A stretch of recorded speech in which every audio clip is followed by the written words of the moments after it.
ಹೇಗಿರುತ್ತೆ ಒಂದು ಗೋರಿಲ್ಲಾ ಹಾಗೆ ಅದ್ರ ಜೊತೆ ಇರುವಂತ ಪ್ರಾಣಿಗಳೆಲ್ಲ ಸೇರಿ ನಮ್ಮ ಮನ್ಸುಗಳನ್ನ ಕರಗಿಸುವಂತ ಒಂದು ಯುದ್ಧನ ಮಾಡಿದ್ರೆ. ಯಾಕೆಂತಂದ್ರೆ ಇವತ್ ನಾವು ನೋಡ್ತಿರುವಂತ ಮೂವಿಲಿ ಅಷ್ಟೊಂದು ದುಃಖ ತುಂಬಿದೆ. ಈ ಮೂವಿನ ನೋಡ್ತಾ ನೋಡ್ತಾ ಕೊನೆಯಲ್ಲಿ ನಿಮ್ಮ ಕಣ್ಣಲ್ಲಿ ಒಂದು ಹನಿನಾದ್ರೂ ನೀರು ಇದ್ದೇ ಇರುತ್ತೆ. ಅಂದಂಗೆ ಈ ಮೂವಿ ಹೆಸರು ಒನ್ ಅಂಡ್ ಓನ್ಲಿ ಐವನ್ ಅಂತ.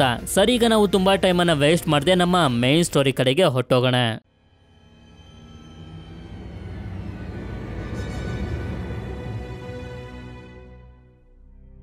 ಈ ಕತೆ ಶುರುವಾದಾಗ ನಮ್ಗೆ ಹೇಳ್ತಾರೆ ಈ ಮೂವಿ ಒಂದು ಟ್ರೂ ಸ್ಟೋರಿಯಿಂದ ಇನ್ಸ್ಪೈರ್ಡ್ ಆಗಿರೋದು ಅಂತ. ಇದಾದ್ಮೇಲೆ ಐವಾನ್ ಅನ್ನೋ ಒಂದು ಗೋರಿಲ್ಲಾ ಹೇಳ್ತಾ ಹೋಗುತ್ತೆ, ನಾನೊಂದು ಸರ್ಕಸ್ ನಲ್ಲಿ ಕೆಲಸ ಮಾಡ್ತೀನಿ. ನನ್ನ ಕೆಲಸ ಏನು ಅಂತಂದ್ರೆ ಜನರಿಗೆ ನನ್ನ ಕೋಪನ ತೋರಿಸಿ ಅವರನ್ನ ಸಂತೋಷ ಪಡಿಸೋದು. ಹೇಳ್ಬೇಕು ಅಂತಂದ್ರೆ ನನಗೆ ಕೋಪ ಮಾಡ್ಕೊಳ್ಳೋದು ಇಷ್ಟ ಇಲ್ಲ, ಆದ್ರೆ ಇದು ನನ್ನ ಕೆಲಸ ಮಾಡ್ಲೇಬೇಕು. ನಾವು ಬಿಗ್ ಟಾಪ್ ಅನ್ನೋ ಒಂದು ಮಾಲ್ ನಲ್ಲಿ ಒಂದು ಸಣ್ಣ ಟೆಂಟ್ ಅನ್ನ ಹಾಕೊಂಡು ನಮ್ಮ ಸರ್ಕಸ್ ಅನ್ನ ಪರ್ಫಾರ್ಮ್ ಮಾಡ್ತೀವಿ. ನನ್ನ ಮಾಸ್ಟರ್ನ ಹೆಸರು ಮ್ಯಾಕ್ ಅಂತ. ಮ್ಯಾಕ್ ತುಂಬಾ ಒಳ್ಳೆ ವ್ಯಕ್ತಿ. ಹಾಗೆ ಈ ಸರ್ಕಸ್ ನಲ್ಲಿ ನಾನು ಒಬ್ನೆಲ್ಲ ಇರೋದು, ನನ್ನ ಜೊತೆ ನನ್ನ ಫ್ರೆಂಡ್ಸ್ ಗಳು ಕೂಡ ಇದ್ದಾರೆ. ಇದ್ರ ಹೆಸರು ಹೆನ್ರಿಟಾ ಅಂತ. ಹೆನ್ರಿಟಾ ಬೇಸ್ ಬಾಲ್ ಆಡೋದ್ರಲ್ಲಿ ತುಂಬಾನೇ ಫೇಮಸ್. ಹಾಗೆ ಇವನು ಫ್ರಾಂಕಿ. ಇವನು ಬಾಲ್ ನಲ್ಲಿ ತುಂಬಾ ಪರ್ಫೆಕ್ಟ್ ಆಗಿ ಆಟ ಆಡ್ತಾನೆ. ಅದಾದ್ಮೇಲೆ ಇವನ ಹೆಸರು ಮರ್ಫಿ ಅಂತ. ಮರ್ಫಿಗೆ ಫೈರ್ ಇಂಜಿನ್ ಟ್ರಕ್ ನ ಮೇಲೆ ಆಟ ಆಡ್ತಾ ಮಕ್ಕಳನ್ನ ಎಂಟರ್ಟೈನ್ ಮಾಡೋದಂದ್ರೆ ತುಂಬಾನೇ ಇಷ್ಟ. ಇದಾದ್ಮೇಲೆ ಇವ್ರ ಹೆಸರು ಆನೆ ಆಗಿರುವಂತ ಸ್ಟೆಲ್ಲಾ. ಇವರಿಗೆ ತುಂಬಾನೇ ವಯಸ್ಸಾಗಿದೆ. ಹಾಗೆ ನನ್ನ ಕ್ಲೋಸ್ ಫ್ರೆಂಡ್ ಕೂಡ. ಅಷ್ಟೇ ಅಲ್ಲದೆ ಮ್ಯಾಕ್ ಒಂದು ಡಾಗ್ ನು ಕೂಡ ಸಾಕಿದಾನೆ. ಈ ಡಾಗ್ ನ ಹೆಸರು ಸ್ನಿಕರ್ಸ್ ಅಂತ. ಇದೊಂದು ಫೀಮೇಲ್ ಡಾಗ್. ಹಾಗೆ ಇಲ್ಲಿ ನಮ್ಗೆ ಐವನ್ನ ಮತ್ತೊಬ್ಬ ಕ್ಲೋಸ್ ಫ್ರೆಂಡ್ ಆಗಿರುವಂತ ಸ್ಟ್ರೀಟ್ ಡಾಗ್ ನ ತೋರಿಸ್ತಾರೆ. ಇದಕ್ಕೆ ಯಾವುದೇ ತರದ ಹೆಸರಿರೋದಿಲ್ಲ. ಇದಾದ್ಮೇಲೆ ಐವನ್ ಸ್ಟೇಜ್ ನ ಮೇಲೆ ಬಂದು ಇವನ ಕೋಪನ ಎಲ್ಲರಿಗೂ ತೋರಿಸ್ತಾ ತುಂಬಾನೇ ಎಂಟರ್ಟೈನ್ ಮಾಡ್ತಾನೆ. ಹಾಗೆ ಸರ್ಕಸ್ ನಲ್ಲಿ ಜೂಲಿಯಾ ಅನ್ನೋ ಒಬ್ಳು ಸಣ್ಣ ಹುಡುಗಿ ಕೂಡ ಆಗಾಗ ಬರ್ತಿರ್ತಾಳೆ. ಯಾಕೆಂತಂದ್ರೆ ಇವಳ ತಂದೆ ಆಗಿರುವಂತ ಜಾರ್ಜ್ ಕೂಡ ಇದೇ ಸರ್ಕಸ್ ನಲ್ಲಿ ಕೆಲಸ ಮಾಡೋದು. ಹಾಗೆ ಇವಳು ಯಾವಾಗ್ಲೂ ಇವಳು ಮಾಡಿರುವಂತ ಡ್ರಾಯಿಂಗ್ ಗಳನ್ನ ಐವಾನ್ ಗೆ ತೋರಿಸ್ತಿರ್ತಾಳೆ. ಯಾವಾಗ ಜೂಲಿಯಾ ತಂದೆ ಆಗಿರುವಂತ ಜಾರ್ಜ್ ಹಾಗೆ ಮ್ಯಾಕ್ ಮಾತಾಡ್ತಿರ್ತಾರೋ ಆಗ ನಮ್ಗೆ ಗೊತ್ತಾಗುತ್ತೆ ಜೂಲಿಯಾ ತಾಯಿಗೆ ಹುಷಾರಿಲ್ಲ ಅಂತ. ಆದ್ರಿಂದ ಮ್ಯಾಕ್ ಸ್ವಲ್ಪ ದುಡ್ಡನ್ನ ಜೂಲಿಯಾಗೆ ಕೊಟ್ಟು ಹೊಸ ಕ್ರಯಾನ್ ಪೆನ್ಸಿಲ್ ಗಳನ್ನ ತಗೋ ಅಂತ ಹೇಳ್ತಾನೆ. ಇದರಿಂದ ಅವಳಿಗೆ ತುಂಬಾ ಸಂತೋಷ ಕೂಡ ಆಗುತ್ತೆ. ಆದ್ರೆ ಸರ್ಕಸ್ಗೆ ಈಗೀಗ ಜನರು ತುಂಬಾ ಕಮ್ಮಿ ಬರ್ತಿದ್ದಾರೆ. ಇದರಿಂದ ದುಡ್ಡು ಕೂಡ ತುಂಬಾ ಕಮ್ಮಿ ಕಲೆಕ್ಟ್ ಆಗ್ತಿದೆ. ಆದ್ರೂ ಕೂಡ ಎಷ್ಟೇ ಕಮ್ಮಿ ದುಡ್ಡು ಬಂದ್ರು ಮ್ಯಾಕ್ ಸರ್ಕಸ್ ನಲ್ಲಿರುವಂತ ಪ್ರಾಣಿಗಳನ್ನ ಚೆನ್ನಾಗಿ ನೋಡ್ಕೊಳ್ಳೋದ್ರ ಜೊತೆಗೆ ಎಲ್ಲವನ್ನ ತುಂಬಾ ಕಷ್ಟಪಟ್ಟು ಮ್ಯಾನೇಜ್ ಮಾಡ್ತಿರ್ತಾನೆ. ನಂತರ ರಾತ್ರಿ ಐವನ್ ಮಲ್ಕೊಳ್ಳೋದಕ್ಕೆ ರೆಡಿ ಆಗ್ತಿರ್ಬೇಕಾದ್ರೆ ನಮ್ಗೆ ತೋರಿಸ್ತಾರೆ ಆ ಸ್ಟ್ರೀಟ್ ಡಾಗ್ಗೆ ಐವನ್ ನ ಹೊಟ್ಟೆ ಮೇಲೆ ಮಲ್ಕೊಳ್ಳೋದಂದ್ರೆ ತುಂಬಾನೇ ಇಷ್ಟ. ಹಾಗೆ ಇಲ್ಲಿ ಐವನ್ ಮತ್ತೆ ಸ್ಟೆಲ್ಲಾ ಮಾತಾಡ್ಕೊತಿರ್ತಾರೆ. ಮೊದ್ಲು ನಮ್ಮ ಸರ್ಕಸ್ಗೆ ತುಂಬಾ ಜನ ಬರ್ತಿದ್ರು, ಆದ್ರೆ ಇತ್ತೀಚೆಗೆ ತುಂಬಾ ಕಮ್ಮಿ ಜನ ಬರ್ತಿದ್ದಾರೆ ಅಂತ. ಹಾಗೆ ನಮ್ಗೆ ಗೊತ್ತಾಗುತ್ತೆ ಐವನ್ ಹಾಗೆ ಸ್ಟೆಲ್ಲಾ ತುಂಬಾ ಕ್ಲೋಸ್ ಫ್ರೆಂಡ್ಸ್ ಗಳು. ಯಾಕೆಂತಂದ್ರೆ ಇವನು ಚಿಕ್ಕವನಿದ್ದಾಗಿಂದನೂ ಸ್ಟೆಲ್ಲಾ ಜೊತೆನೆ ಆಟ ಆಡ್ತಾ ಬೆಳೆದವನು. ಇಲ್ಲಿ ನೀವು ಒಂದನ್ನ ಮಾತ್ರ ನೆನಪಲ್ಲಿಟ್ಕೊಳ್ಳಿ, ಮೂವಿಲಿರುವಂತ ಮನುಷ್ಯರಿಗೆ ಪ್ರಾಣಿಗಳ ಭಾಷೆ ಅರ್ಥ ಆಗೋದಿಲ್ಲ. ಮೂವಿನ ನೋಡ್ತಿರುವಂತ ನಮ್ಗೆ ಮಾತ್ರ ಇವುಗಳ ಭಾಷೆ ಅರ್ಥ ಆಗೋದು. ನಂತರ ಮಾರನೇ ದಿನ ಎಲ್ಲಾ ತಯಾರಿನ ಮಾಡ್ಕೊಂಡು ಮ್ಯಾಕ್ ಐವನ್ ಹತ್ರ ಬಂದು ಕೇಳ್ತಾನೆ, ನೀನು ಪರ್ಫಾರ್ಮೆನ್ಸ್ ಗೆ ರೆಡಿ ಆಗಿದ್ಯಾ ಅಂತ. ಹಾಗೆ ಇದೇ ಜಾಗದಲ್ಲಿ ನಮ್ಗೆ ಥ್ಯಾಲ್ಮಾ ಅನ್ನೋ ಒಂದು ಪ್ಯಾರೆಟ್ ನು ಕೂಡ ತೋರಿಸ್ತಾರೆ. ಇದೆಲ್ಲ ಆದ್ಮೇಲೆ ಪ್ರತಿದಿನ ತರನೇ ಐವನ್ ಇವನ ಪರ್ಫಾರ್ಮೆನ್ಸ್ ಅನ್ನು ಮಾಡಿ ಮತ್ತೆ ಸೆಲ್ ನ ಒಳಗಡೆ ಬರ್ತಾನೆ.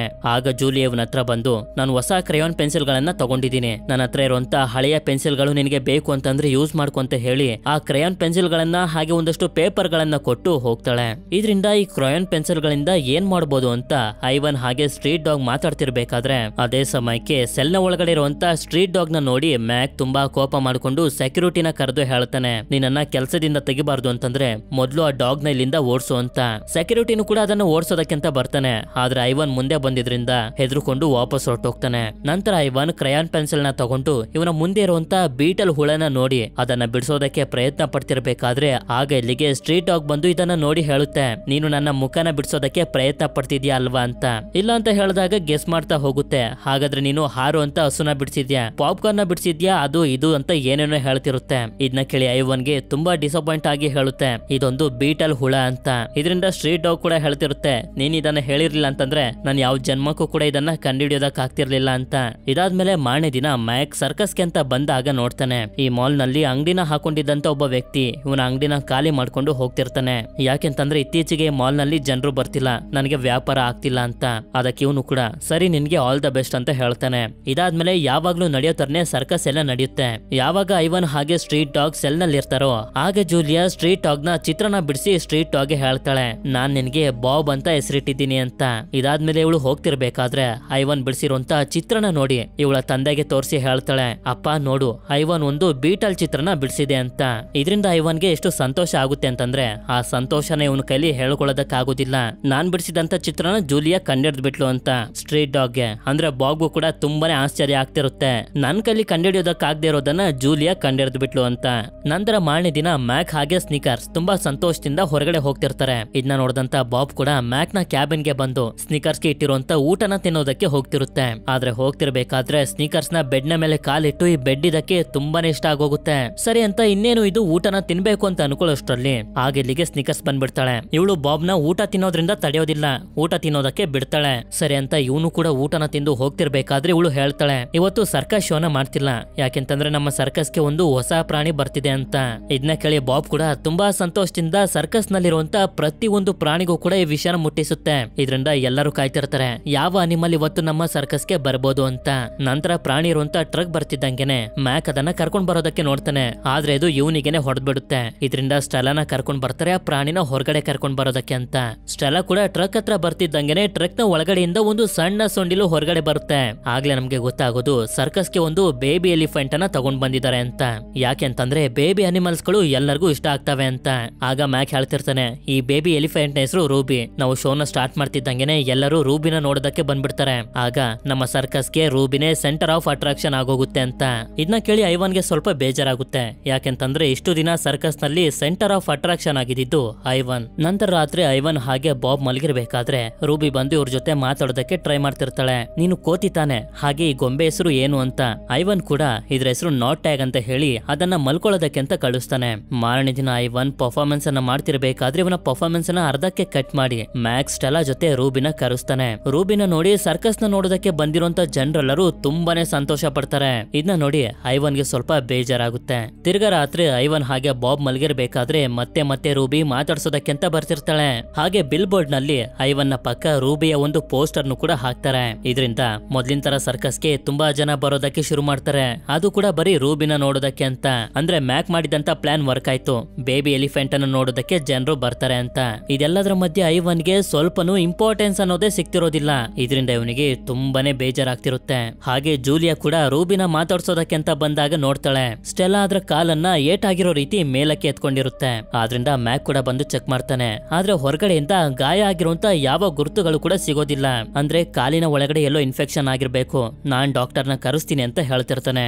ನಂತರ ರಾತ್ರಿ ಎಲ್ಲರೂ ಮಲ್ಕೊಳ್ಳೋದಕ್ಕೆ ರೆಡಿ ಆಗ್ತಿರ್ಬೇಕಾದ್ರೆ ಸ್ಟೆಲಾ ರೂಬಿನ ಮಲಗಿಸೋದಕ್ಕೆ ಅಂತ ಒಂದು ಸ್ಟೋರಿನೇ ಹೇಳೋದಕ್ಕೆ ಶುರು ಮಾಡ್ತಾಳೆ. ನಾನ್ ಚಿಕ್ಕವಳಿರ್ಬೇಕಾದ್ರೆ ಬದಿ ತುಂಬಿದ್ದಂತ ಒಂದು ಗುಂಡಿ ಒಳಗಡೆ ಬಿದ್ದೋಗಿದ್ದೆ. ಆಗ ನನ್ನ ಒಬ್ಳು ಸಣ್ಣ ಹುಡುಗಿ ನೋಡಿ ಅವರ ಹಳ್ಳಿಯ ಜನರನ್ನೆಲ್ಲಾರನ್ನು ಕರೆಸಿ ನನ್ನ ಮೇಲೆ ಬರೋ ರೀತಿ ಮಾಡಿದ್ಲು ಅಂತ. ಆದ್ರೆ ಬಾಬುಗ್ ಮಾತ್ರ ಮನುಷ್ಯರ ಮೇಲೆ ನಂಬಿಕೆನೇ ಇರೋದಿಲ್ಲ. ಆಗ ಸ್ಟೆಲಾ ಹೇಳ್ತಾಳೆ, ಎಲ್ಲಾ ಮನುಷ್ಯರು ಕೆಟ್ಟವರಾಗಿರೋದಿಲ್ಲ, ಒಬ್ಬೊಬ್ರು ಮನುಷ್ಯರಂತೂ ನೀವು ಆಶ್ಚರ್ಯ ಪಡೋಷ್ಟು ಪ್ರೀತಿ ಮಾಡ್ಬಿಡ್ತಾರೆ ಅಂತ. ಅದ್ರ ಜೊತೆಲಿ ಮತ್ತೊಂದು ವಿಷಯನೂ ಕೂಡ ಹೇಳ್ತಾಳೆ, ಆದ್ರೆ ನಾವೆಲ್ಲರೂ ಇರ್ಬೇಕಾಗಿರುವಂತ ಜಾಗ ಇದಲ್ಲ, ನಮ್ಮ ಮನೆ ಕಾಡು ಅಂತ. ಮಾರನೇ ದಿನ ಮ್ಯಾಕ್ ನೋಡ್ತಾನೆ ಇನ್ನು ಕೂಡ ಸ್ಟೆಲಾ ಕಾಲು ಸರಿ ಹೋಗಿರೋದಿಲ್ಲ. ಅದಕ್ಕೆ ಇವತ್ತು ರೂಬಿ ಒಬ್ಳೆ ಪರ್ಫಾರ್ಮ್ ಮಾಡ್ಬೇಕು ಅಂತ ಹೇಳಿ ರೂಬಿನ ಕರೆಯೋದಕ್ಕೆ ಸ್ಟೇಜ್ ನ ಮೇಲೆ ಬಂದು ಎಲ್ಲಾ ತಯಾರಿನೂ ಮಾಡ್ಕೋತಿರ್ತಾನೆ. ಆದ್ರೆ ಅದಕ್ಕೆ ರೂಬಿ ಇನ್ನೂ ಕೂಡ ರೆಡಿ ಆಗಿರೋದಿಲ್ಲ, ತುಂಬಾನೇ ಹೆದರ್ಕೋತಿರ್ತಾಳೆ. ಆಗ ಐವನ್ ಬಂದು ಇವಳಿಗೆ ಧೈರ್ಯ ಹೇಳ್ತಾನೆ, ನೀನೇನು ಹೆದರ್ಕೋಬೇಡ, ನಿನ್ನ ಜನರೆಲ್ಲರೂ ತುಂಬಾನೇ ಪ್ರೀತಿ ಮಾಡ್ತಾರೆ, ನೀನು ಆರಾಮಾಗಿ ಹೋಗ್ಬಾ ಅಂತ. ಆದ್ರಿಂದ ರೂಬಿನೂ ಕೂಡ ನಿಧಾನವಾಗಿ ಸ್ಟೇಜ್ ನ ಮೇಲೆ ಬರ್ತಾಳೆ. ಇದರಿಂದ ಜನರೆಲ್ಲರೂ ತುಂಬಾನೇ ಸಂತೋಷ ಪಡ್ತಾರೆ. ಹಾಗೆ ರೂಬಿ ಕೆಲಸ ಚೆನ್ನಾಗಿ ಮಾಡಿದ್ರಿಂದ ಸ್ಟೆಲಾಗೂ ಕೂಡ ಸಂತೋಷ ಆಗುತ್ತೆ. ನಂತರ ರಾತ್ರಿ ಸ್ಟೆಲಾಗೆ ಹುಷಾರಿಲ್ದೇ ಇರೋದ್ರಿಂದ ಮಲ್ಕೋಬಿಟ್ಟಿರ್ತಾಳೆ. ಆದ್ರಿಂದ ಐವನ್ ರೂಬಿನ ಕರೆದು ನಾನ್ ನಿನ್ಗೆ ಕ್ಯಾರೆಟ್ ಅನ್ನ ಡ್ರಾಯಿಂಗ್ ಮಾಡ್ಕೊಡ್ತೀನಿ ಅಂತ ಡ್ರಾಯಿಂಗ್ ಮಾಡ್ಕೊಡ್ತಾನೆ. ಅದು ರೂಬಿಗೂ ಕೂಡ ತುಂಬಾನೇ ಇಷ್ಟ ಆಗುತ್ತೆ. ಸರಿ ಅಂತ ನೀನ್ ಸ್ಟೋರಿನ ಕೇಳೋದಕ್ಕೆ ಇಷ್ಟ ಪಡ್ತೀಯ ಅಂತ ಕೇಳಿದಾಗ ಅದಕ್ಕೆ ರೂಬಿನೂ ಕೂಡ ಹೌದು ಅಂತ ಹೇಳ್ತಾಳೆ. ಇದರಿಂದ ಐವನ್ ಇವನ ಸ್ವಂತ ಸ್ಟೋರಿನೇ ಹೇಳೋದಕ್ಕೆ ಶುರು ಮಾಡ್ತಾನೆ. ನಾನು ಚಿಕ್ಕವನಿರ್ಬೇಕಾದ್ರೆ ನನ್ನನ್ನ ಮ್ಯಾಕ್ ಅಡಾಪ್ಟ್ ಮಾಡ್ಕೊಂಡ. ಮ್ಯಾಕ್ ನ ಹೆಂಡತಿ ಹಾಗೆ ನಾನು 3 ಜನನು ಕೂಡ ಒಂದೇ ಬೆಡ್ ನ ಮೇಲೆ ಮಲ್ಕೋತಿದ್ವಿ. ಎಲ್ಲೇ ಹೋದ್ರು ಜೊತೆಲಿ ಹೋಗ್ತಿದ್ವಿ, ಹಾಗೆ ತುಂಬಾ ಸಂತೋಷವಾಗೂ ಕೂಡ ಇರ್ತಿದ್ವಿ. ಆದ್ರೆ ನಾನ್ ದೊಡ್ಡವನಾಗ್ತಾ ಆಗ್ತಾ ನನ್ನಲ್ಲಿದ್ದಂತ ಚೇಷ್ಟೆ ಕೂಡ ಜಾಸ್ತಿ ಆಗಿದ್ರಿಂದ ನಾನು ಮನೇಲಿರುವಂತ ವಸ್ತುಗಳನ್ನ ಹಾಳು ಮಾಡೋದಕ್ಕೆ ಶುರು ಮಾಡ್ದೆ. ಆದ್ರೆ ಮ್ಯಾಕ್ ನ ಹೆಂಡತಿಗೆ ಇದನ್ನೆಲ್ಲ ಜಾಸ್ತಿ ಸಹಿಸ್ಕೊಳ್ಳೋದಕ್ಕಾಗ್ಲಿಲ್ಲ. ಇದರಿಂದ ಅವಳು ಮನೆ ಬಿಟ್ಟು ಹೋಗಿ ಮತ್ತೆ ಅವಳು ವಾಪಸ್ ಬರ್ಲೇ ಇಲ್ಲ. ಇದರಿಂದ ಮ್ಯಾಕ್ ಒಂಟಿ ಆಗೋದ. ಹಾಗೆ ನನ್ನನ್ನು ಕೂಡ ಈ ಸರ್ಕಸ್ಗೆ ಕರ್ಕೊಂಡ್ ಬಂದು ಬಿಟ್ಟ. ಅಲ್ಲಿಂದ ಇಲ್ಲಿವರೆಗೂ ನಾನು ಇದೇ ಜಾಗದಲ್ಲಿ ಇದೀನಿ ಅಂತ. ಸ್ಟೋರಿನ ಕೇಳ್ತಾ ಕೇಳ್ತಾ ರೂಬಿ ಮಲ್ಕೋಬಿಟ್ಟಿರ್ತಾಳೆ. ಆಗಷ್ಟೆಲ್ಲ ಐವನ್ ನ ಕರೆದು ಹೇಳ್ತಾಳೆ, ನೀನ್ ನನ್ಗೊಂದು ಪ್ರಾಮಿಸ್ ಅನ್ನ ಮಾಡ್ಬೇಕು, ರೂಬಿನ ನೀನು ಚೆನ್ನಾಗಿ ನೋಡ್ಕೋಬೇಕು, ಹಾಗೆ ಅವಳನ್ನ ಒಂದು ಸೇಫ್ ಆಗಿರುವಂತ ಜಾಗಕ್ಕೆ ತಲುಪಿಸ್ಬೇಕು. ಆದ್ರೆ ಸೇಫ್ ಆಗಿರುವಂತ ಜಾಗ ಇದಲ್ಲ, ಈ ಮಾತನ್ನ ನಡ್ಸ್ಕೊಡ್ತೀನಿ ಅಂತ ನನ್ಗೆ ಪ್ರಾಮಿಸ್ ಮಾಡು, ಯಾಕೆಂತಂದ್ರೆ ನನ್ ಟೈಮ್ ಈಗ ಬಂದ್ಬಿಟ್ಟಿದೆ ಅಂತ. ಆಗ ಐವನ್ ಕೂಡ ತುಂಬಾ ದುಃಖದಿಂದಾನೇ ಸ್ಟೆಲಾಗೆ ಪ್ರಾಮಿಸ್ ಮಾಡ್ತಾನೆ. ಇದಾದ್ಮೇಲೆ ನಮ್ಗೆ ಗೊತ್ತಾಗುತ್ತೆ ಸ್ಟೆಲಾ ಎಲ್ಲಾರನ್ನು ಬಿಟ್ಟು ಹೊಟ್ಟೋಗಿದ್ದಾಳೆ ಅಂತ. ಇದರಿಂದ ಎಲ್ಲರಿಗೂ ತುಂಬಾನೇ ದುಃಖ ಆಗ್ತಿರುತ್ತೆ. ಹಾಗೆ ಸರ್ಕಸ್ ನಲ್ಲಿರುವಂತ ಯಾವ ಪ್ರಾಣಿಗಳಿಗೂ ಕೂಡ ನೆಮ್ಮದಿ ಇರೋದಿಲ್ಲ. ಇದೇ ದುಃಖದಲ್ಲಿ ಮ್ಯಾಕ್ ಕೂಡ ರೂಬಿ ಹತ್ರ ಬಂದು ಇವಳಿಗೆ ಸಮಾಧಾನ ಮಾಡಿ ಇಲ್ಲಿಂದ ಮನೆಗೆ ಹೋಗ್ತಾನೆ. ನಂತರ ರಾತ್ರಿ ಎಲ್ಲರೂ ಮಲಗಿರ್ಬೇಕಾದ್ರೆ ಬಾಬ್ ಐವನ್ ಹತ್ರ ಬಂದು ಹೇಳ್ತಾನೆ, ನೀನು ಸ್ಟೆಲಾಗೆ ಒಂದು ಪ್ರಾಮಿಸ್ ಮಾಡಿದ್ದೆ ನೆನ್ಪಿದ್ಯಾ, ರೂಬಿನ ನೀನು ಒಂದು ಸೇಫ್ ಆಗಿರುವಂತ ಆಗಿರುವಂತ ಜಾಗಕ್ಕೆ ತಲುಪಿಸ್ತೀನಿ ಅಂತ. ಅವಳಿಗೆ ಸೇಫ್ ಆಗಿರುವಂತ ಜಾಗ ಅಂತಂದ್ರೆ ಕಾಡು ಒಂದೇ, ಅವಳನ್ನ ನೀನು ಕಾಡಿಗೆ ಸೇರಿಸಬೇಕು ಅಂತ. ಆದ್ರೆ ಐವನ್ ಮಾತ್ರ ಇದ್ರ ಬಗ್ಗೆ ತುಂಬಾನೇ ಯೋಚನೆ ಮಾಡ್ತಿರ್ತಾನೆ. ನಾವು ರೂಬಿನ ಕರ್ಕೊಂಡು ಇಲ್ಲಿಂದ ಹೊಟ್ಟು ಹೋದ್ರೆ ಮ್ಯಾಕ್ ನ ಕತೆ ಏನಾಗುತ್ತೆ, ಅವನು ಜೀವನ ಪೂರ್ತಿ ನಮ್ಮನ್ನ ನೋಡ್ಕೊಳ್ಳೋದ್ರಲ್ಲೇ ಕಾಲ ಕಳೆದು ಬಿಟ್ಟಿದ್ದಾನೆ ಅಂತ ಇದ್ರ ಬಗ್ಗೆನೇ ಯೋಚನೆ ಮಾಡ್ತಾ ಇವರಿಬ್ರು ಮಲ್ಕೋಬಿಡ್ತಾರೆ. ನಂತರ ಮಾರನೇ ದಿನ ಬಾಬ್ ಐವನ್ ಎದ್ದೊಳಿಸಿ ಬಂದು ನೋಡು ಅಂತ ಕರ್ಕೊಂಡ್ ಬರ್ತಾನೆ. ನೋಡಿದ್ರೆ ಮ್ಯಾಕ್ ರೂಬಿಗೆ ಟ್ರೈನಿಂಗ್ ಕೊಡೋದಕ್ಕೆ ಶುರು ಮಾಡಿರ್ತಾನೆ. ಯಾಕೆಂತಂದ್ರೆ ಇವಳನ್ನು ಕೂಡ ಅಷ್ಟೆಲ್ಲ ರೀತಿ ರೆಡಿ ಮಾಡೋದಕ್ಕೆ ಅಂತ. ಸ್ಟಾರ್ಟಿಂಗ್ ನಲ್ಲೇನೋ ಆರಾಮಾಗಿ ಟ್ರೈನಿಂಗ್ ಅನ್ನ ಕೊಡ್ತಿರ್ತಾನೆ. ಆದ್ರೆ ಸಂಜೆ ಆಗ್ತಾ ಆಗ್ತಾ ಎಷ್ಟು ಕಷ್ಟವಾಗಿ ಅವಳಿಗೆ ಟ್ರೈನಿಂಗ್ ಅನ್ನ ಕೊಡೋದಕ್ಕೆ ಶುರು ಮಾಡ್ತಾನೆ ಅಂತಂದ್ರೆ ಒಂದು ಹೆಜ್ಜೆನ ಎತ್ತಿ ಮೇಲಿಡೋದಕ್ಕೂ ಕೂಡ ಆಗ್ತಿರೋದಿಲ್ಲ. ಇದನ್ನ ಜೂಲಿಯಾ ಹಾಗೆ ಐವನ್ ಕೂಡ ನೋಡ್ತಿರ್ತಾರೆ. ಆದ್ರೆ ಇದ್ರ ಬಗ್ಗೆ ಮ್ಯಾಕ್ ಚಿಂತನೆ ಮಾಡ್ತಿರೋದಿಲ್ಲ.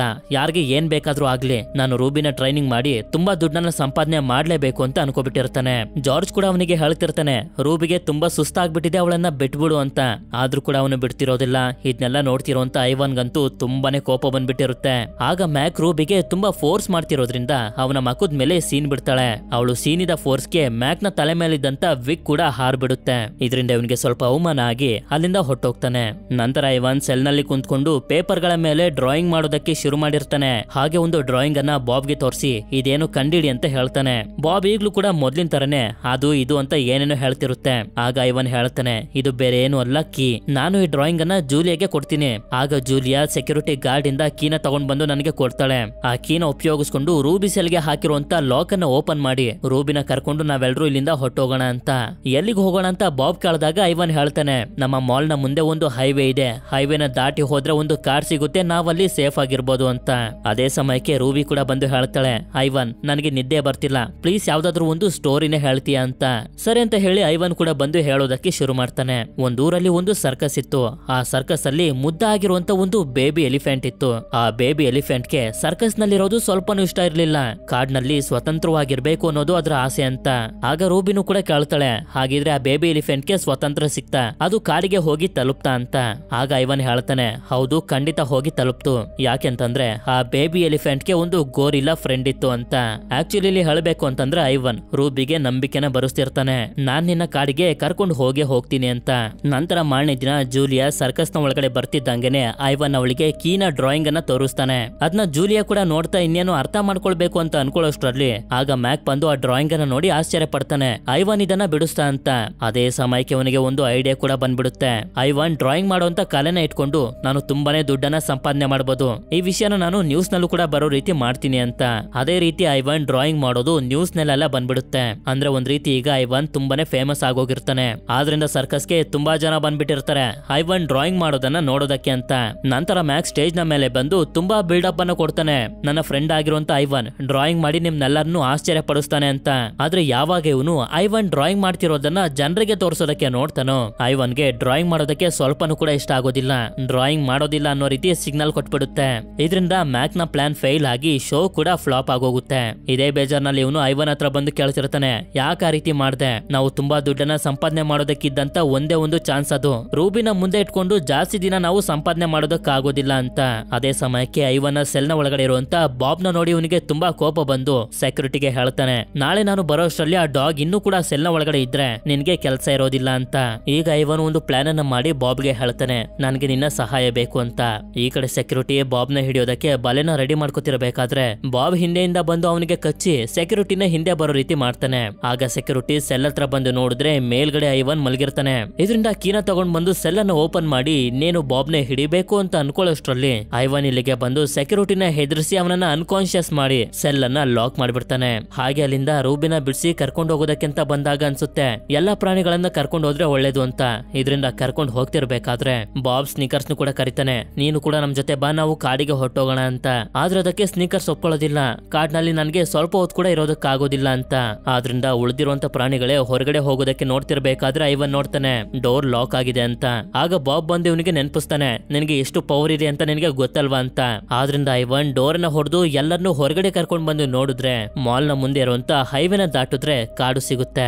ಫಾರ್ ದ ಫಸ್ಟ್ ಟೈಮ್ ಇವರೆಲ್ಲರೂ ಹೊರಗಡೆ ಬಂದಿರೋದಕ್ಕೆ ತುಂಬಾನೇ ಸಂತೋಷ ಪಡ್ತಿರ್ತಾರೆ. ಅದೇ ಸಮಯಕ್ಕೆ ಈ ಕಡೆ ಸೆಕ್ಯೂರಿಟಿ ಮ್ಯಾಕ್ಗೆ ಕಾಲ್ ಮಾಡಿ ಹೇಳ್ತಾನೆ, ಐವನ್ ಅನ್ನ ಲಾಕ್ ಮಾಡಿ ಹೊರಟೋಗಿದ್ದಾನೆ, ಹಾಗೆ ಸರ್ಕಸ್ ನಲ್ಲಿ ಯಾವ ಪ್ರಾಣಿಗಳು ಕೂಡ ಇಲ್ಲ ಅಂತ. ಈ ಕಡೆ ಇವರೆಲ್ಲರಿಗೂ ನಮ್ಗೆ ಸ್ವತಂತ್ರ ಸಿಕ್ಕಿದೆ ಅಂತ ನೆನ್ಸ್ಕೊಂಡು ತುಂಬಾನೇ ಸಂತೋಷ ಆಗ್ತಿರುತ್ತೆ. ಹಾಗೆ ತುಂಬಾ ಎಕ್ಸೈಟ್ಮೆಂಟ್ ಇಂದ ಕಾಡಿನ ಕಡೆಗೆ ಹೋಗ್ತಿರ್ಬೇಕಾದ್ರೆ ಮರ್ಫಿಯ ಟ್ರಕ್ ಇಲ್ಲೇ ಸಿಗಾಕೋಬಿಟ್ಟಿರುತ್ತೆ. ಅದೇ ಸಮಯಕ್ಕೆ ಒಂದು ಕಾರು ಕೂಡ ಇವನ್ ಕಡೆಗೆನೆ ಬರ್ತಾ ಇನ್ನೇನು ಇವನನ್ನ ಸಾಯಿಸ್ಬೇಕು ಅಂತ ಅನ್ಕೊಳ್ಳೋಷ್ಟ್ರಲ್ಲಿ ಅಷ್ಟರಲ್ಲಿ ಐವನ್ ಅವನನ್ನ ಕಾಪಾಡ್ತಾನೆ. ಆದ್ರೆ ಮರ್ಫಿಯ ಟ್ರಕ್ ನಾಶ ಆಗೋಗುತ್ತೆ. ಟ್ರಕ್ ನಾಶ ಆದ್ರೂ ಪರವಾಗಿಲ್ಲ, ಮರ್ಫಿಯ ಪ್ರಾಣ ಉಳಿತು ಅಂತ ಎಲ್ಲರಿಗೂ ತುಂಬಾನೇ ಸಂತೋಷ ಆಗುತ್ತೆ. ಇದೇ ಸಂತೋಷದಲ್ಲಿ ಇವರ ಸ್ವತಂತ್ರವಾಗಿರುವಂತ ಜೀವನನ ಬದುಕೋದಕ್ಕೆ ಎಲ್ಲರೂ ಕಾಡಿನ ಒಳಗಡೆ ಮುಂದೆ ಸಾಕ್ತಾರೆ. ಈ ಕಡೆ ಮ್ಯಾಕ್ ಸರ್ಕಸ್ ನ ಒಳಗಡೆ ಬಂದು ನೋಡಿದ್ರೆ ಐವನ್ ಸೆಕ್ಯೂರಿಟಿನ ಕೂಡಾಕಿ ಎಲ್ಲಾ ಪ್ರಾಣಿಗಳನ್ನ ಕರ್ಕೊಂಡು ಹೊಟ್ಟೋಗಿರ್ತಾನೆ. ನಂತರ ಇವನು ಹೊರಗಡೆ ಬಂದು ನೋಡಿದಾಗ ಅರ್ಥ ಆಗೋಗುತ್ತೆ ಎಲ್ಲಾ ಪ್ರಾಣಿಗಳು ಮುಂದೆ ಇರುವಂತ ಕಾಡಿನ ಒಳಗಡೆ ಹೋಗಿದ್ದಾರೆ ಅಂತ. ಇವರೆಲ್ಲರೂ ಕಾಡಿನ ಒಳಗಡೆ ಬಂದು ಎಷ್ಟು ಸಂತೋಷವಾಗಿರ್ತಾರೆ ಅಂತಂದ್ರೆ ಇವರಿಗೆ ಒಂದು ಹೊಸ ಜೀವನ ಸಿಕ್ಕಿರೋ ರೀತಿ ಇವರೆಲ್ಲರಿಗೂ ಅನ್ನಿಸ್ತಿರುತ್ತೆ. ಇದೇ ಸಂತೋಷದಲ್ಲಿ ಮುಂದೆ ಸಾಕ್ತಾ ಬಂದು ನೋಡಿದ್ರೆ ಎಲ್ಲರೂ ತುಂಬಾನೇ ಡಿಸಪಾಯಿಂಟ್ ಆಗೋಗ್ತಾರೆ. ಯಾಕೆಂತಂದ್ರೆ ಇಲ್ಲಿಗೆ ಕಾಡು ಮುಗ್ದೋಗುತ್ತೆ. ಆಕ್ಚುಲಿ ಹೇಳಬೇಕು ಅಂತಂದ್ರೆ ಹೈವೇ ಮುಂದೆ ಇರುವಂತ ಒಂದು ಸಣ್ಣ ಕಾಡಿದು ಅಷ್ಟೇ. ಇದರಿಂದ ಐವನ್ ಕೂಡ ಯೋಚನೆ ಮಾಡ್ತಿರ್ತಾನೆ, ಏನಿದು ಹೀಗಾಗೋಯ್ತಲ್ಲ ಅಂತ. ಅದೇ ಸಮಯಕ್ಕೆ ಯಾರೋ ಬರ್ತಿರೋದು ಗೊತ್ತಾಗಿ ಅವರನ್ನ ಹೆದರ್ಸೋದಕ್ಕೆ ಅಂತ ಹೋದಾಗ್ಲೇ ಅವನಿಗೆ ಗೊತ್ತಾಗೋದು ಅದು ಬೇರೆ ಯಾರು ಅಲ್ಲ, ಮ್ಯಾಕ್ ಅಂತ. ಐವನ್ಗಂತೂ ಮ್ಯಾಕ್ ನ ಜೊತೆ ಮಾತಾಡೋದಕ್ಕೆ ಸ್ವಲ್ಪನೂ ಕೂಡ ಇಷ್ಟ ಆಗ್ತಿರೋದಿಲ್ಲ. ಆಗ ಮ್ಯಾಕ್ಗೆ ಅರ್ಥ ಆಗೋಗುತ್ತೆ ಎಲ್ಲಾ ಪ್ರಾಣಿಗಳು ಕೂಡ ಇಲ್ಲೇ ಇದಾವೆ ಅಂತ. ನಂತರ ಇವನು ಐವನ್ಗೆ ಹೇಳೋದಕ್ಕೆ ಶುರು ಮಾಡ್ತಾನೆ, ಇದು ನಿಮ್ಮೆಲ್ಲರಿಗೂ ಸೇಫ್ ಆಗಿರುವಂತ ಜಾಗ ಅಲ್ಲ, ಎಸ್ಪೆಷಲಿ ಇಲ್ಲಿ ರೂಬಿ ತುಂಬಾ ಡೇಂಜರ್ ಅಲ್ಲಿ ಇದ್ದಾಳೆ, ನಡೀರಿ ನಾವೆಲ್ಲರೂ ಮತ್ತೆ ಸರ್ಕಸ್ಗೆ ಹೊರಟೋಗೋಣ ಅಂತ. ಈಗ ಐವನ್ಗೆ ಇದನ್ನ ಬಿಟ್ಟು ಬೇರೆ ದಾರಿ ಕೂಡ ಇರೋದಿಲ್ಲ. ನಂತರ ಜಾರ್ಜ್ ಸರ್ಕಸ್ಗೆ ಅಂತ ಬಂದಾಗ ನಡೆದಿರುವಂತ ಎಲ್ಲಾ ವಿಷಯನೂ ಇವನಿಗೆ ಗೊತ್ತಾಗುತ್ತೆ. ಹಾಗೆ ಪ್ರಾಣಿಗಳು ಹೊರಗಡೆ ಕಾಡಿಗೆ ಹೋಗೋದಕ್ಕೆ ಬಯಸ್ತಿದಾವೆ ಅಂತ ಇವನಿಗೆ ಗೊತ್ತಾಗಿ ತುಂಬಾನೇ ದುಃಖ ಪಡ್ತಾನೆ. ನಂತರ ರೂಬಿ ಮತ್ತೊಂದ್ಸಲ ಕತೆನ ಹೇಳು, ನಿದ್ದೆ ಬರ್ತಿಲ್ಲ ಅಂತ ಕೇಳ್ಕೊಂಡ್ ಬರ್ತಾಳೆ. ಆದ್ರಿಂದ ಐವನ್ ಕೂಡ ಸರಿ ಅಂತ ಹೇಳಿ ಮತ್ತೊಂದ್ಸಲ ಇವನದ್ದೇ ಸ್ವಂತ ಸ್ಟೋರಿನ ಹೇಳೋದಕ್ಕೆ ಶುರು ಮಾಡ್ತಾನೆ. ನಾನು ಮ್ಯಾಕ್ಗೆ ಸಿಗೋದಕ್ಕಿಂತ ಮುಂಚೆ ಕಾಡ್ನಲ್ಲಿ ಬದಿಯ ಸಹಾಯದಿಂದ ಕಲ್ಲಿನ ಮೇಲೆ ಪೇಂಟ್ ಮಾಡ್ತಿದ್ದೆ. ಹಾಗೆ ನಾನು ನನ್ನ ಗೋರಿಲ್ಲಾ ಫ್ಯಾಮಿಲಿ ಜೊತೆ ಇದ್ದೆ. ಪ್ರತಿದಿನ ನನ್ನ ತಂದೆ ನನಗೆ ಒಂದು ಗೋರಿಲ್ಲಾ ಹೇಗೆ ಬಿಹೇವ್ ಮಾಡ್ಬೇಕು ಅಂತ ಹೇಳ್ಕೊಡ್ತಿತ್ತು. ಆದ್ರೆ ನನ್ನ ಕೈಲಿ ಅದನ್ನೆಲ್ಲ ಮಾಡೋದಕ್ಕಾಗ್ತಿರ್ಲಿಲ್ಲ. ಆದ್ರೂ ಕೂಡ ನನ್ನ ತಂದೆ ನನ್ನ ತುಂಬಾನೇ ಪ್ರೀತಿ ಮಾಡ್ತಿದ್ರು. ಅದಾದ್ಮೇಲೆ ನನಗೆ ನನ್ನ ತಂಗಿ ಆಗಿರುವಂತ ಟ್ಯಾಗ್ ನ ಜೊತೆ ಆಟ ಆಡೋದಂದ್ರೆ ತುಂಬಾನೇ ಇಷ್ಟ ಆಗ್ತಿತ್ತು. ಇದರಿಂದಾನೆ ನನ್ನ ತಂಗಿಯ ನೆನಪಲ್ಲಿ ನಾನು ಈ ಗೊಂಬೆಗೆ ನಾಟ್ ಟ್ಯಾಗ್ ಅಂತ ಹೆಸರಿಟ್ಟಿರೋದು. ಯಾಕೆಂತಂದ್ರೆ ಬರೀ ಇದು ನನ್ನ ತಂಗಿನ ನೆನಪಿಸುತ್ತೆ, ನನ್ನ ತಂಗಿಯ ಸ್ಥಾನನ ಪಡ್ಕೊಳ್ಳೋದಕ್ಕಾಗೋದಿಲ್ಲ. ಹೀಗೆ ಒಂದು ದಿನ ನಾನು ಪೇಂಟಿಂಗ್ ಅನ್ನ ಮಾಡ್ತಿರ್ಬೇಕಾದ್ರೆ ನನ್ನ ತಂದೆಗೆ ಮನುಷ್ಯರು ಬರ್ತಿರುವಂತ ಶಬ್ದ ಕೇಳಿಸಿ ನನ್ನ ಕರ್ಕೊಂಡು ಎಲ್ಲಾ ಗೋರಿಲ್ಲಾಗಳ ಜೊತೆ ಓಡೋದಕ್ಕೆ ಶುರು ಮಾಡ್ತು. ಇದಾದ್ಮೇಲೆ ನನ್ನ ಒಂದು ಮರದ ಮೇಲೆ ಕೂರಿಸಿ ಮನುಷ್ಯರನ್ನ ಹೆದರಿಸೋದಕ್ಕಿಂತ ಹೋದಾಗ ಮನುಷ್ಯರು ನನ್ನ ತಂದೆನ ಸಾಯಿಸ್ಬಿಟ್ರು. ಅದಾದ್ಮೇಲೆ ನನಗೆ ನನ್ನ ಫ್ಯಾಮಿಲಿ ಕಾಣಿಸ್ಲೇ ಇಲ್ಲ ಅಂತ. ಇದರಿಂದ ಬಾಬ್ಗೆ ಇನ್ನೂ ಕೂಡ ತುಂಬಾ ಕೋಪ ಬಂದ್ಬಿಡುತ್ತೆ. ಇದೇ ಕಾರಣಕ್ಕೆ ನನಗೆ ಮನುಷ್ಯರಂದ್ರೆ ಇಷ್ಟ ಆಗೋದಿಲ್ಲ ಅಂತ. ಐವನ್ ಈ ಸ್ಟೋರಿನ ಕೇಳಿ ಇವರೆಲ್ಲರಿಗೂ ಕೂಡ ತುಂಬಾನೇ ಬೇಜಾರಾಗೋಗಿರುತ್ತೆ. ನಂತರ ಮಾರನೇ ದಿನ ಎಂದಿನ ತರನೇ ಒಂದು ನಾರ್ಮಲ್ ಆಗಿರುವಂತ ಸರ್ಕಸ್ ನ ದಿನ ಶುರು ಆಗುತ್ತೆ. ಇಲ್ಲಿ ಎಲ್ಲಾ ಪ್ರಾಣಿಗಳು ಕೂಡ ತುಂಬಾನೇ ಬೇಜಾರಲ್ಲಿರ್ತವೆ. ಹಾಗೆ ಮ್ಯಾಕ್ ಕೂಡ ರೂಬಿಗೆ ಟ್ರೈನಿಂಗ್ ಕೊಡೋದಕ್ಕೆ ಶುರು ಮಾಡ್ಬಿಟ್ಟಿರ್ತಾನೆ. ಇದನ್ನ ಐವನ್ ಸೆಲ್ ನಿಂದ ಕುತ್ಕೊಂಡು ತುಂಬಾ ಬೇಜಾರಿಂದ ನೋಡ್ತಿರುತ್ತೆ. ನಂತರ ಇಲ್ಲಿಗೆ ಜೂಲಿಯಾ ಬಂದು ನನ್ನ ಆಂಟಿ ನಿನ್ಗೋಸ್ಕರ ಪೇಂಟ್ ಬಾಕ್ಸ್ ಗಳನ್ನ ಕೊಡ್ಸಿದ್ದಾರೆ ಅಂತ ಕೊಡ್ತಾಳೆ. ಇದಾದ್ಮೇಲೆ ಇವಳು ಹೇಳೋದಕ್ಕೆ ಶುರು ಮಾಡ್ತಾಳೆ, ನನಗೆ ಗೊತ್ತಾಯ್ತು ನೀವು ಪ್ರಾಣಿಗಳೆಲ್ಲ ಸೇರಿ ಕಾಡಿಗೆ ಹೋಗೋದಕ್ಕೆ ಬಯಸ್ತಿದ್ದೀರಾ ಅಂತ. ನನ್ನ ಕೈಲಿ ಹೆಲ್ಪ್ ಆಗೋ ಹಾಗಿದ್ರೆ ಖಂಡಿತ ಮಾಡ್ತೀನಿ ಅಂತ. ಹಾಗೆ ಇವಳು ಮಾಡಿರುವಂತ ಡ್ರಾಯಿಂಗ್ ನು ಕೂಡ ತೋರಿಸ್ತಾಳೆ. ನಂತರ ರಾತ್ರಿ ಐವನ್ ನೀರ್ನ ನೋಡ್ತಿರ್ಬೇಕಾದ್ರೆ ಇವನು ಚಿಕ್ಕವನಿರ್ಬೇಕಾದ್ರೆ ಬದಿಲಿ ಪೇಂಟಿಂಗ್ ಮಾಡ್ತಿದ್ನಲ್ಲ ಅದು ನೆನಪಾಗುತ್ತೆ. ಹಾಗೆ ಜೂಲಿಯಾ ತಂದ್ಕೊಟ್ಟಿರುವಂತ ಪೇಂಟ್ ಬಾಕ್ಸ್ ಗಳನ್ನ ನೋಡಿ ಈ ಸರ್ಕಸ್ ಇಂದ ಕಾಡಿಗೆ ಹೋಗೋದಕ್ಕೆ ಒಂದು ಕೊನೆಯ ದಾರಿ ಇವನಿಗೆ ಸಿಗುತ್ತೆ. ಆದ್ರಿಂದ ಇವನು ಪರ್ಫಾರ್ಮ್ ಮಾಡುವಂತ ಸ್ಟೇಜ್ ನ ಮೇಲೆ ಬಂದು ಇಲ್ಲಿರುವಂತ ಗ್ಲಾಸ್ ನ ಮೇಲೆ ಪೇಂಟಿಂಗ್ ಮಾಡೋದಕ್ಕೆ ಶುರು ಮಾಡ್ತಾನೆ. ಈ ಕಡೆ ಮ್ಯಾಕ್ ಕೂಡ ಸರ್ಕಸ್ ನ ಕಡೆಗೇನೆ ಬರ್ತಿರ್ತಾನೆ. ಹಾಗೆ ಐವನ್ ನಿರಂತರವಾಗಿ ಪೇಂಟಿಂಗ್ ಅನ್ನ ಮಾಡ್ತಾನೆ ಇರ್ತಾನೆ. ಇವನು ಏನ್ ಪೇಂಟಿಂಗ್ ಅನ್ನ ಮಾಡ್ತಿದ್ದಾನೆ ಅಂತ ಮಾತ್ರ ನಮ್ಗೆ ತೋರಿಸ್ತಿರೋದಿಲ್ಲ. ಹಾಗೆ ಇಷ್ಟೊತ್ತಿಗೆ ಜನರು ಕೂಡ ಸರ್ಕಸ್ ಗೆ ಬಂದು ತಲುಪಿರ್ತಾರೆ ಐವನ್ ಮಾಡುವಂತ ಪೇಂಟಿಂಗ್ ನ ನೋಡೋದಕ್ಕೆ ಅಂತ. ಅದೇ ಸಮಯಕ್ಕೆ ಇಲ್ಲಿಗೊಬ್ರು ನ್ಯೂಸ್ ರಿಪೋರ್ಟರ್ ಬಂದು ಮ್ಯಾಕ್ ನ ಕೇಳ್ತಾರೆ, ನೆನ್ನೆ ರಾತ್ರಿ ನಿಮ್ಮ ಸರ್ಕಸ್ ನಿಂದ ಪ್ರಾಣಿಗಳು ತಪ್ಪಿಸ್ಕೊಂಡು ಹೋಗಿದ್ದು ಅನ್ನೋ ನ್ಯೂಸ್ ಬಂದಿದೆ, ಅದು ನಿಜನಾ ಅಂತ. ಆದ್ರೆ ಇವನ್ ಮಾತ್ರ ಅದನ್ನ ಒಪ್ಕೊಳ್ಳೋದಕ್ಕೆ ರೆಡಿ ಆಗಿರೋದಿಲ್ಲ. ನಿಮ್ಗೆ ಯಾರೋ ಸುಳ್ಳು ಸುದ್ದಿನ ತಲುಪಿಸಿದ್ದಾರೆ, ಅದನ್ನೆಲ್ಲ ಬಿಟ್ಟು ನೀವು ನನ್ನ ಶೋ ಶುರು ಆಗ್ತಿದೆ ಅದನ್ನ ನೋಡಿ ಅಂತ ಮಾತನ್ನ ಮರ್ಸೋದಕ್ಕೆ ನೋಡ್ತಿರ್ತಾನೆ. ನಂತರ ಇವನು ಜಾರ್ಜ್ ಹಾಗೆ ಜೂಲಿ ಹತ್ರ ಬಂದು ಹೇಳ್ತಾನೆ, ನ್ಯೂಸ್ ರಿಪೋರ್ಟರ್ಸ್ ಗಳು ಬಂದಿದ್ದಾರೆ, ನಿನ್ನೆ ಪ್ರಾಣಿಗಳು ತಪ್ಪಿಸ್ಕೊಂಡು ಹೋಗಿರುವಂತ ವಿಷಯನ ಯಾವುದೇ ಕಾರಣಕ್ಕೂ ಕೂಡ ಅವರಿಗೆ ಹೇಳ್ಬೇಡಿ ಅಂತ. ಇದಾದ್ಮೇಲೆ ಸರ್ಕಸ್ ಶೋ ಶುರು ಆಗುತ್ತೆ. ಎಲ್ಲಾ ಪ್ರಾಣಿಗಳು ಅವರವರ ಪರ್ಫಾರ್ಮೆನ್ಸ್ ಅನ್ನ ಮಾಡೋದಕ್ಕೆ ಶುರು ಮಾಡ್ತಾರೆ. ಆಗ ರೂಬಿ ಬಾಬ್ಗೆ ಹೇಳ್ತಾಳೆ, ಐವನ್ ಹುಷಾರಾಗಿದ್ದಾನ, ಹೋಗಿ ನೋಡ್ಕೊಂಡ್ ಬಾ ಅಂತ. ಬಾಬ್ ಕೂಡ ನೋಡೋದಕ್ಕೆ ಅಂತ ಬಂದಾಗ ಇವನು ಮಾಡ್ತಿರುವಂತ ಪೇಂಟಿಂಗ್ ನ ನೋಡಿ ದಂಗಾಗಿ ನಿಂತ್ಕೊಬಿಡ್ತಾನೆ. ಈ ಕಡೆ ಸರ್ಕಸ್ ನಲ್ಲಿ ರೂಬಿಯ ಪರ್ಫಾರ್ಮೆನ್ಸ್ ಎಲ್ಲ ಮುಗಿತಿದ್ದಂಗನೆ ಈಗ ಕೊನೆಯದಾಗಿ ಉಳಿದಿರುವಂತ ಪರ್ಫಾರ್ಮೆನ್ಸ್ ಅದು ಒನ್ ಅಂಡ್ ಓನ್ಲಿ ಐವನ್ದು. ಆದ್ರಿಂದ ಐವನ್ ಇರುವಂತ ಸ್ಟೇಜ್ ಅನ್ನು ಓಪನ್ ಮಾಡಿ ಜೂಲಿಯಾ ಆ ಕಡೆ ಲೈಟ್ ಅನ್ನ ಹಾಕ್ತಾಳೆ. ಅಲ್ಲಿ ಐವನ್ ಬಿಡಿಸಿರುವಂತ ಚಿತ್ರನ ನೋಡಿ ಪ್ರತಿಯೊಬ್ರು ಕೂಡ ತುಂಬಾನೇ ಸೈಲೆಂಟ್ ಆಗೋಗ್ತಾರೆ. ಅದ್ರಲ್ಲಿ ಮ್ಯಾಕ್ ಕೂಡ. ಯಾಕೆಂತಂದ್ರೆ ಐವನ್ ಅಷ್ಟು ಸುಂದರವಾಗಿ ಕಾಡಿನ ಚಿತ್ರನ ಬಿಡಿಸಿರ್ತಾನೆ. ಇದು ಯಾವುದೇ ಒಂದು ಮ್ಯಾಜಿಕ್ ಗಿಂತ ಏನು ಕಮ್ಮಿ ಇರೋದಿಲ್ಲ. ಇದನ್ನ ನೋಡಿ ಎಲ್ಲರೂ ಸಂತೋಷ ಪಡ್ತಿರ್ತಾರೆ. ಆದ್ರೆ ಐವನ್ ಮಾತ್ರ ಖುಷಿ ಆಗೋದಿಲ್ಲ.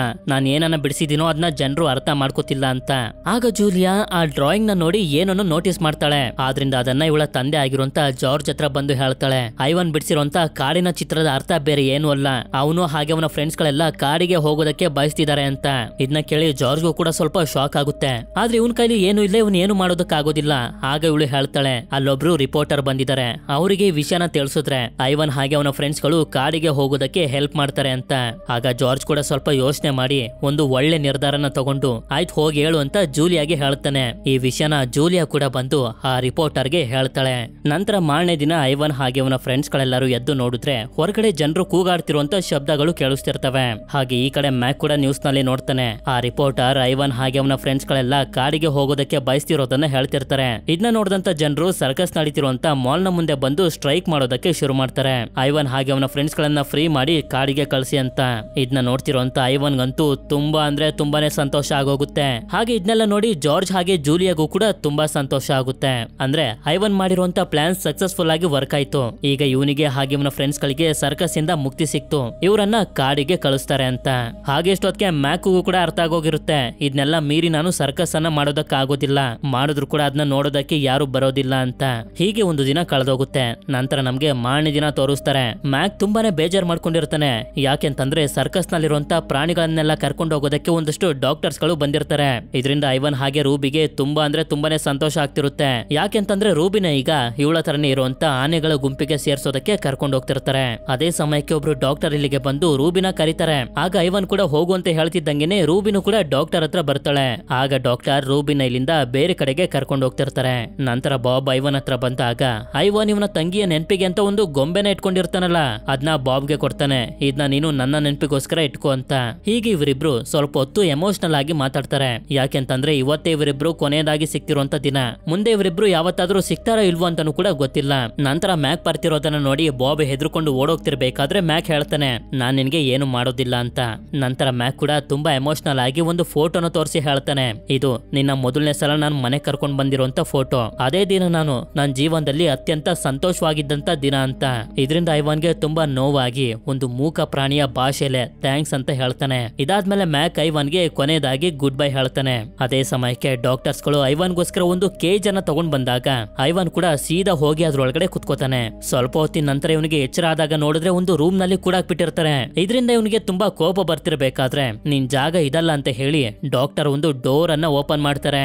ನೋಡಿದ್ರೆ ಐವನ್ ಕಂಡಂತ ಕನ್ಸು ನನ್ಸಾಗಿರುತ್ತೆ. ಇವನ ಮುಂದೆ ಎಲ್ ನೋಡಿದ್ರು ಗಿಡ ಮರ ಪಕ್ಷಿಗಳೇ ಇರ್ತವೆ. ಹಾಗೆ ತುಂಬಾ ವರ್ಷಗಳ ನಂತರ ಕಾಳಿನ ಹುಲ್ಲಿನ ಮೇಲೆ ಕಾಲಿಟ್ಟು ತುಂಬಾ ಸಂತೋಷ ಪಡ್ತಾನೆ. ಇಲ್ಲಿನ ಸೌಂದರ್ಯವನ್ನ ಇವನು ಸವಿತಿರ್ಬೇಕಾದ್ರೆ ಆಗ್ಲಿ ಇವನಿಗೆ ಗೊತ್ತಾಗೋದು ಇಲ್ಲಿ ಇವನೊಬ್ನೇ ಅಲ್ಲ, ಇವನ ಹತ್ರ ತುಂಬಾ ಗೋರಿಲ್ಲಗಳೆಲ್ಲ ಇದಾವೆ ಅಂತ. ನಂತರ ಐವನ್ಗೆ ಆನೆಗಳ ಶಬ್ದನ ಕೇಳಿಸಿ ಮರದ ಮೇಲೆ ಹತ್ತಿ ನೋಡಿದ್ರೆ ಇಲ್ಲಿಂದ ಸ್ವಲ್ಪ ದೂರದಲ್ಲಿರುವಂತ ಆನೆಗಳ ಗುಂಪಿನಲ್ಲಿ ಇವನಿಗೆ ರೂಬಿ ಕಾಣಿಸ್ತಾಳೆ. ರೂಬಿ ತನ್ನ ಹೊಸ ಫ್ಯಾಮಿಲಿಯಿಂದ ತುಂಬಾನೇ ಸಂತೋಷ ಪಡ್ತಿರ್ತಾಳೆ. ಅದನ್ನ ನೋಡಿದಂತ ಐವನ್ಗೂ ಕೂಡ ತುಂಬಾ ಅಂದ್ರೆ ತುಂಬಾ ಸಂತೋಷ ಆಗುತ್ತೆ.